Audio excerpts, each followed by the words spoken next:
बेरहमी सा चांद है तू. आज पण तू चुकूनच मला टक्कर मारली असशील ना. तू ऍक्सेप्ट का नाही करत? मुलींची फ्लर्ट करणं सवय आहे तुझी.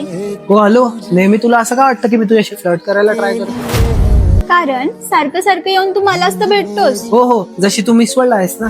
ख्वाब तेरा बाय द वे, तू तर त्या गिफ्ट शॉप मध्ये असतेस ना. कॉलेजमध्ये काय करतेस? स्टडीज वर सगळ्यांचा हक्क आहे. असं कुठे लिहिलंय की मोठ्या शहरातल्याच लोकांनी मोठ्या डिग्र्या घेतल्या पाहिजेत? हो, मग स्टडी करा आणि स्टडी करता करता चंद्रावरती जा. मला काय, फक्त माझ्यापासून लांब राहा. जो मेरे हो हॅलो, काय म्हंटलास तू? मी येऊन टक्कर मारली. एक तर चुकी करतोस आणि वरून मलाच बोलतोस. हे बाबा, प्लीज माझा पाठलाग सोड. आजपासून तू तुझ्या रस्त्याला, मी माझ्या रस्त्याला. वेगळीच मुलगी आहे, मागे लागून जा. को दिल